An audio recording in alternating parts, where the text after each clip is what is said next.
Well, good afternoon, good morning, depending on which time zone you're in. I'm Katie Wantoch, the Agriculture Issues Committee National Chair, and I am in balmy Western Wisconsin where it's barely 20 degrees. So hopefully wherever you're located, it's a little warmer than that and hopefully not colder. But today we are going to be talking about presenting at the National Annual Meeting and Professional Improvement Conference in much warmer weather, July in West Palm Beach, Florida.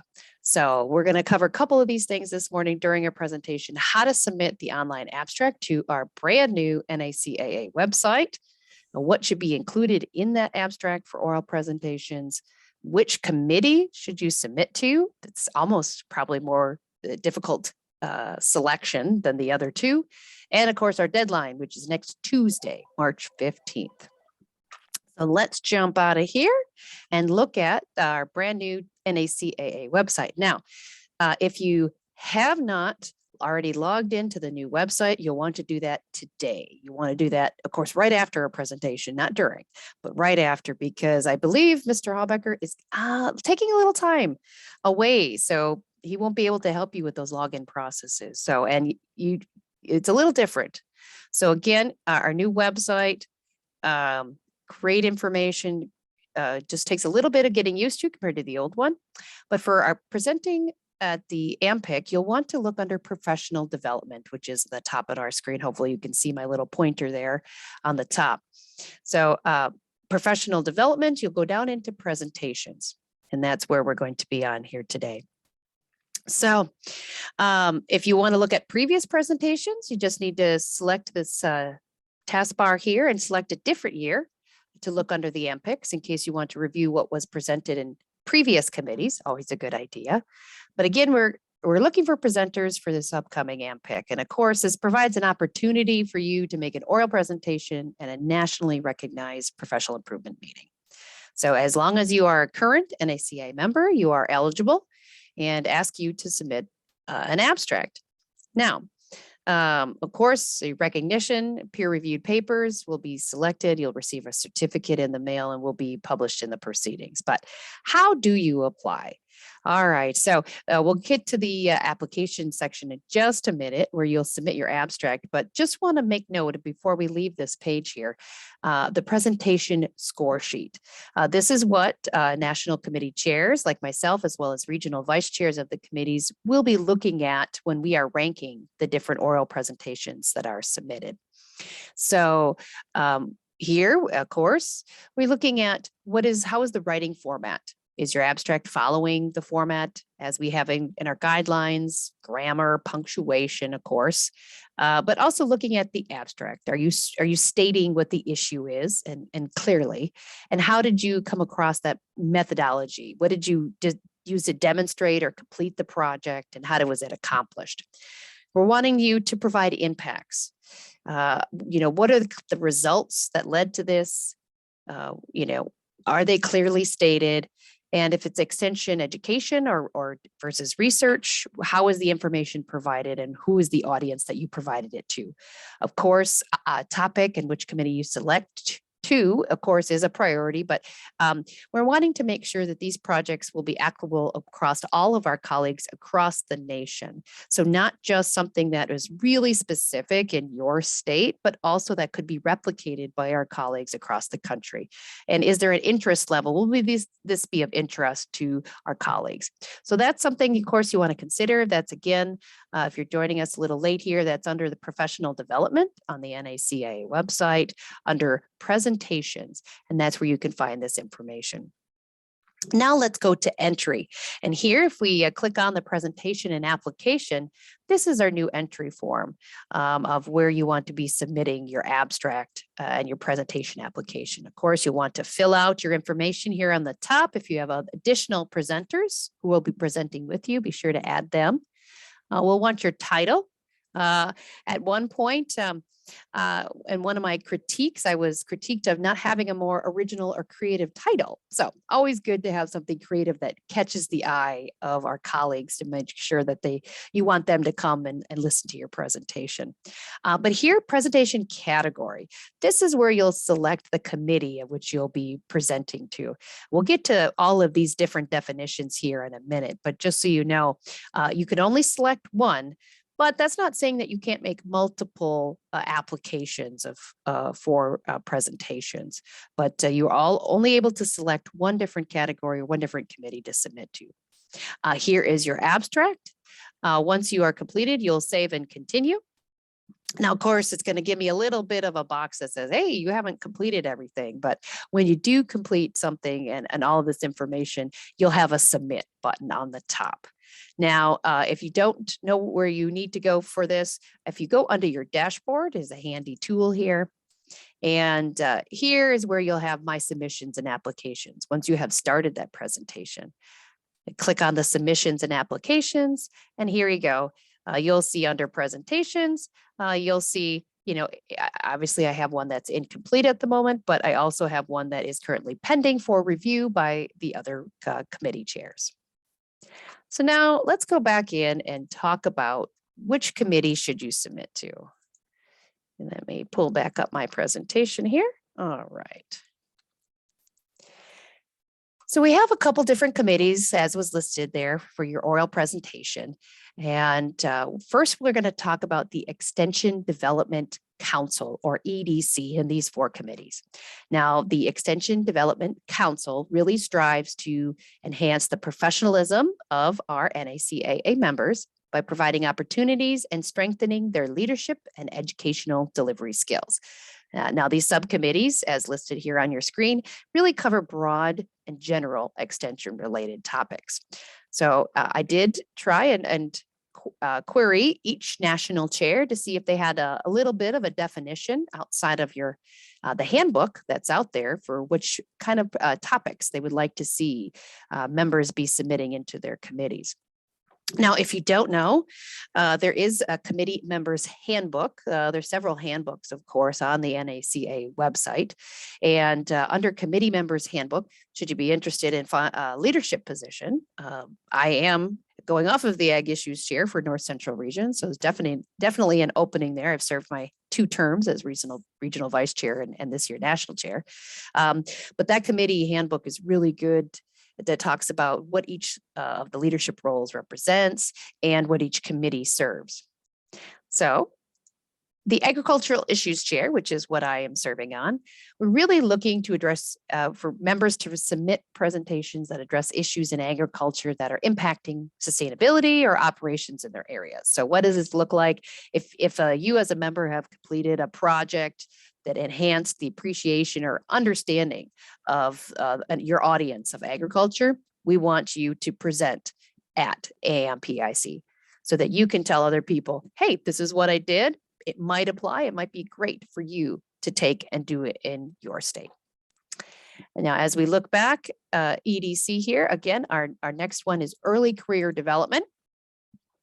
Danny, the national chair, provided some topics here that if you are interested in submitting under early career development.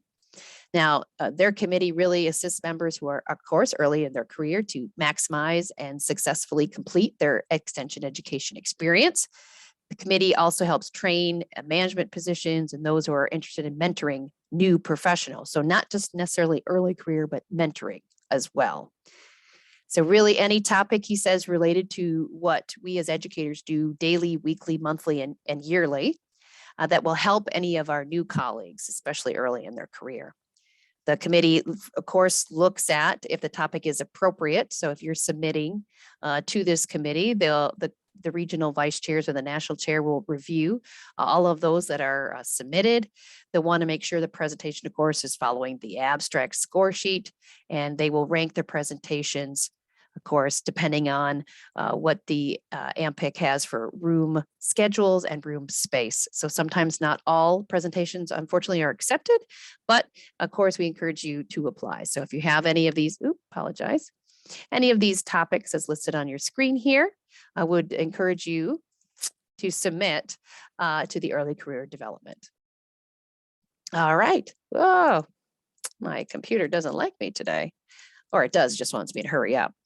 And finally, in Extension Development Council, we have Teaching and Technologies. Colt Knight, the national chair, provided some input.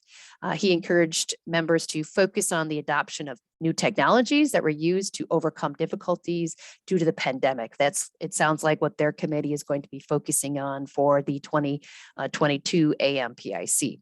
So, of course, if you have a program that you use new technologies to reach a new audience during the pandemic, certainly encourage you to submit that application to the Teaching and Technologies Committee.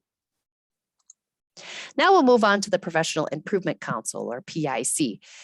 This really looks at providing opportunities to present and receive on those specific subject matter information.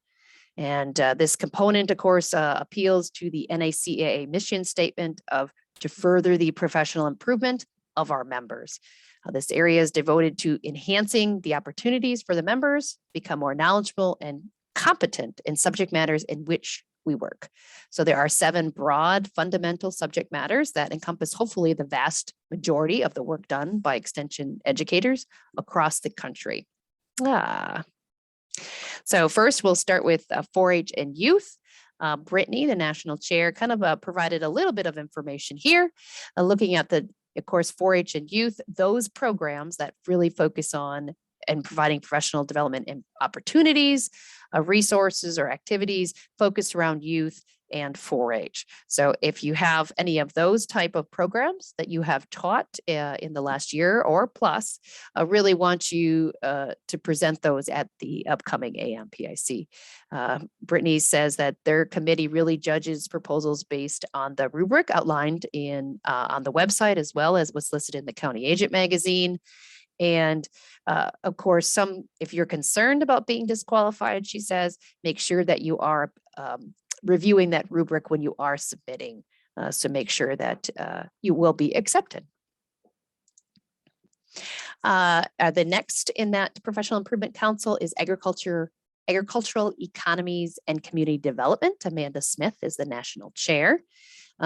She indicated that they love to showcase extension programming efforts in agribusiness, farm management, ag finance, community development, ag economics, risk management, ag policy, and other ag and community development economic topics. And of course, she also says that their committee reviews and rates abstracts based on that rubric and follows the NACA submission guidelines. Agronomy and Pest Management, next, Ted Wiseman is that national chair. And he really stressed the point of their committee really looks for presentations on the agronomy and pest issues. If your program was involved in teaching and working with clientele around those issues, he really suggested if your presentation is focused on issues about how you taught those, that he suggested you submit to Teaching and Educational Technologies, as what Colt Knight had suggested as well as the national chair there.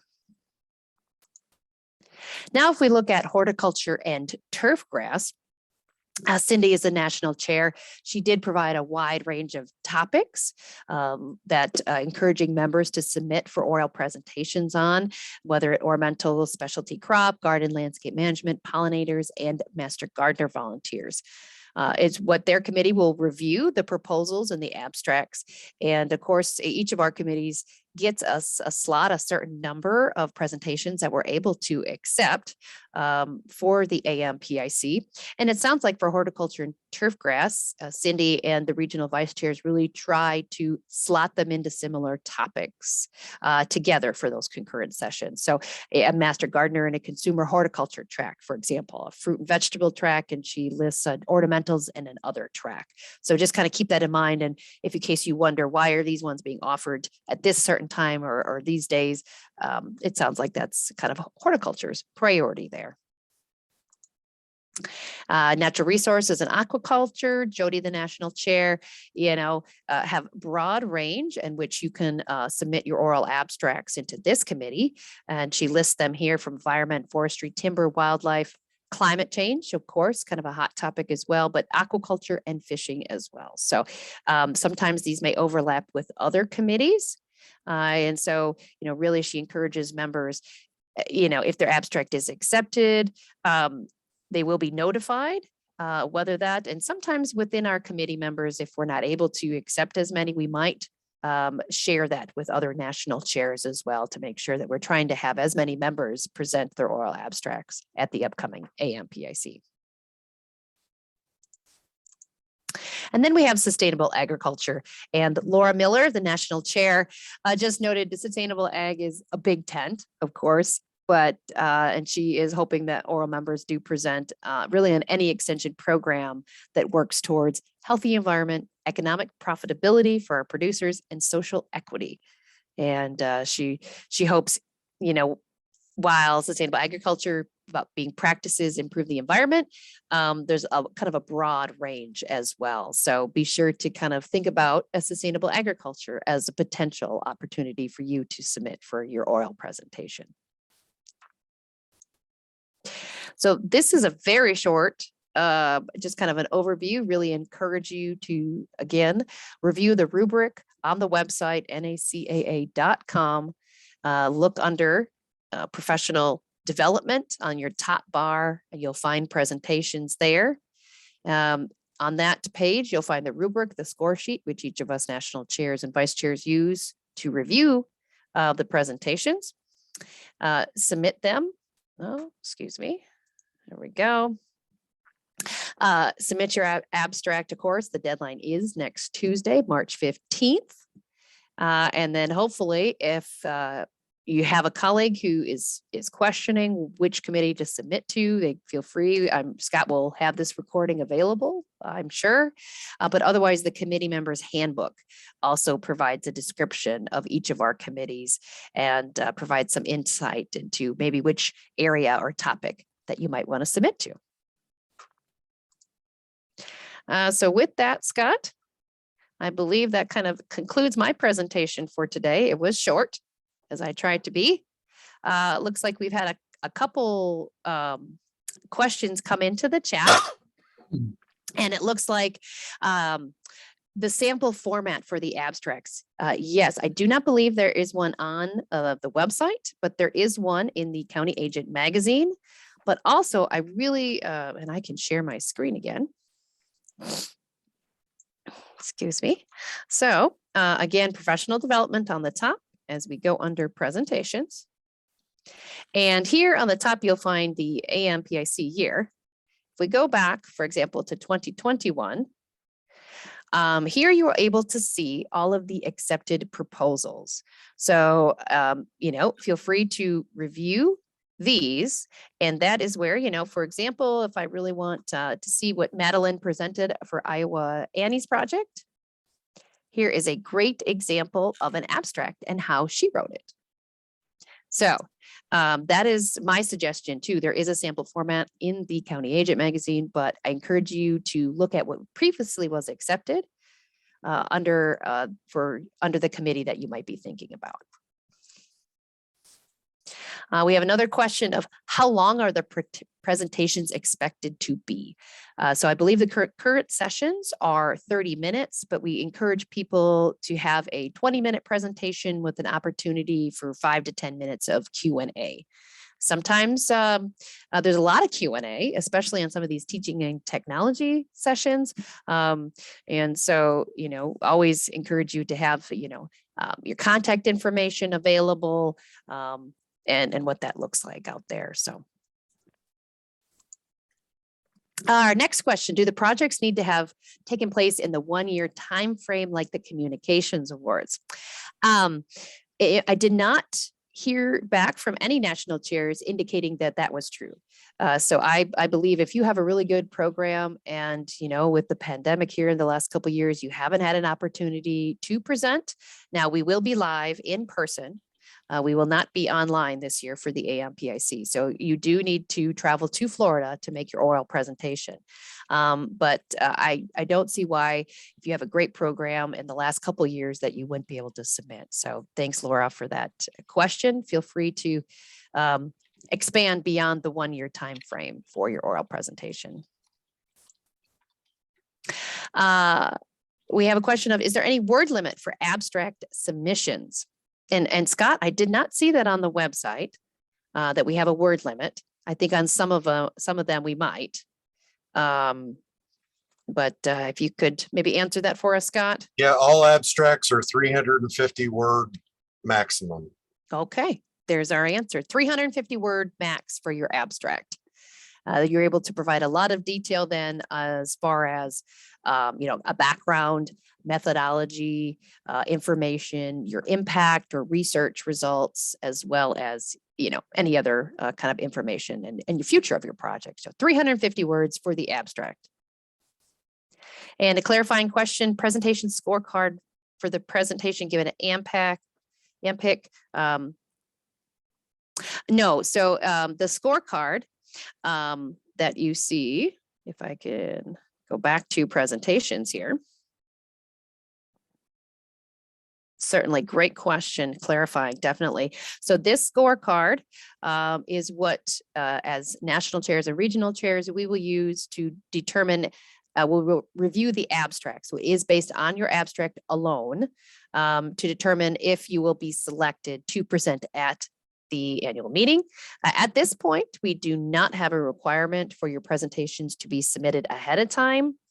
And I don't know, Scott, if that is a part of the new website, if we'll have an opportunity for people to submit their presentations to view later on. Going virtual like we did for the last 2 years, that definitely was an option. But I at this point in time, I would say, are you saying actually recording them on site or just uploading them so they would be available? I think uploading them at this point. I can talk to the board about that. I don't think there are plans this year, but definitely something I can check and see if they're open to that. All right. Thanks, Scott. Yeah, so right now we are just evaluating the abstract when it is submitted to be accepted for presentation.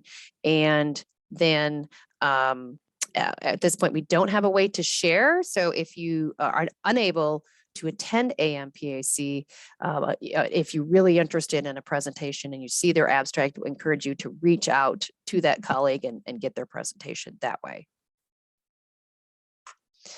Are these? Yes, we are oral presentations in person. The poster presentations, which is a different committee, if you're on professional development under posters, there is a meet and greet for the posters in a designated section during the AMPIC. You have an opportunity, attendees, to walk around and meet with the poster presenters, but that is separate than our presentation today. Posters, different kind of, lots of different requirements than our oral presentations, but thanks for that. Definitely thanks for that question. And looks like we had a couple in chat as well. Poster. Ooh, what is the best way to get the poster down there? Scott, do you have any input on poster? Oral presentation is a little bit easier. I believe oral presentation, let's get into the little details, Scott, first. Usually there is a laptop and a screen. You will need to bring your oral presentation on, somehow bring it down with you to present. Correct, Scott? Yes, just bring it on a USB drive, flash drive, whatever, and we will have all the AV equipment set up in the rooms. So that's the easiest way. Okay. And what dates will presentations be scheduled for? I don't know. Have they decided that, Scott? That is the AMPIC. If you go on the, it all depends by committee, and we're actually still, it depends on the committee and the number of rooms we have available. So we're still, typically they are on Monday and Tuesday,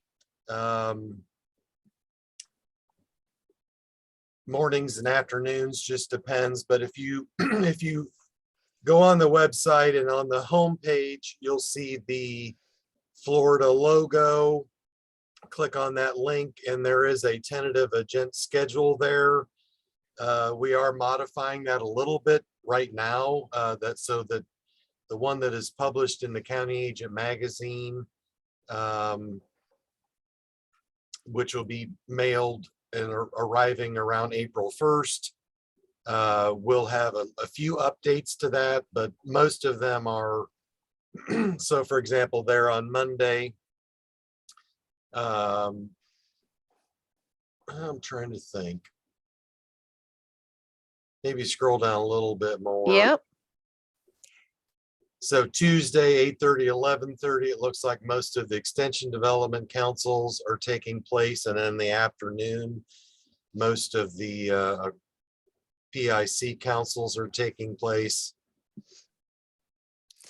Yes, and I believe there's some super seminars. Yeah, they are that all come in on slated for Wednesday. Wednesday afternoon. So Yeah. gonna have 7 different ones. So Yes. So Monday and Tuesday, it sounds like, Yeah. between the two for our oral presentations will be on Monday, July 18th or Tuesday, July 19th. Hopefully that answers the question that we had in our chat. Looks like we got a few more questions in our Q&A. In your opinion, should we be cautiously applying for multiple oral presentations due to possible time constraints? You know, the Teaching and Technologies Committee, I know it, especially with the pandemic, is overwhelmed with the number of applications, the abstracts that they're receiving.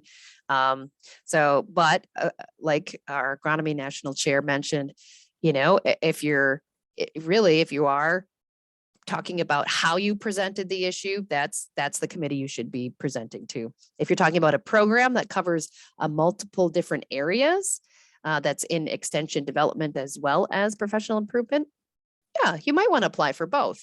If you should get accepted for both, hopefully you would make a selection to only present one time to allow the opportunity for other NACA members to present. I don't, Scott, see any issues with applying for multiple. Do you? If it needs to be altered some way, because we have run into in the past, let's say it's the same exact presentation was submitted to 2 committees and both committees accepted, and we're only gonna allow you to do it one time. So the one thing I will tell people is that if we you know, if a presentation is submitted to a committee that national committee chair and the regional chairs feel would be a better fit in a different committee, and you may have mentioned this, Katie, that you know, the national chair will reach out to the other chair, see if there's an opening, and then we'll inform you that, hey, we'd really think this would fit better over in agronomy. Do you mind doing it there? Otherwise, we're not going to have a spot for you. So we'll work with you on that. But really would prefer that you, unless you're going to change up the presentation, that you only submit it one time for one committee, and then we'll see if we can fit it somewhere else if needed. Yes, there you go. Great answer. But that's not saying if you have 2 different programs or 2 different topics you want to present on, certainly, you know, Absolutely. there's an opportunity for you to do. But if it's only one program and it's the same program, maybe we suggest only submitting that one time to one committee, which is why we kind of highlighted the different committees today, so you had a better idea of which one to submit to. We had one other question, the deadline. All of our deadlines are all the same. They used to be kind of different, a little bit staged. All are March 15th, next Tuesday. So if you're looking at a communications award or search for excellence awards, March 15th. If you're looking at a leadership application for any of the national committees, for example, Ag Issues Committee, we were looking for one, March 15th. If you're submitting for a poster, March 15th, and an oral abstract, March 15th. And those are all of our questions. Scott, did I miss anything on oral presentations for upcoming AMPIC? No, you did a great job. We will have I'll probably send out an evaluation, even though I said Katie did a great job, just to kind of give us some feedback on just a few short questions. I'll send that out probably at the same time I have a link for this up online. So probably yet today, because as Katie mentioned, I am going to be gone tomorrow and Friday. Not on vacation, attending a funeral. So, Oh, I'm sorry to hear that. yep. So anyway, that's why it's going to be difficult. I'm driving my 82-year-old father for 14 hours. So it's going to be difficult for me to reset people's passwords and get them into the system while I'm driving. So Yes. Well, hopefully the NACA website looks fantastic. Hopefully it's easy for people. We did have one last question. Can we present on the program that is highlighted on a poster? Or do we need to choose poster or presentation to share the information? I don't think we have anything that says you cannot do that you can have a poster as well as a presentation. I don't know, Scott, do you have anything different there? nope, you're right. It is common. It is common. So Okay. Yeah, so we encourage you to put for a poster, your abstract in for a poster application, as well as an abstract in for oil presentations. And again, I look forward to seeing hopefully a lot of you at the AMPIC in July in much warmer weather, West Palm Beach, Florida. Thank you so much for joining us today from my chilly back door of Western Wisconsin. So thanks you all.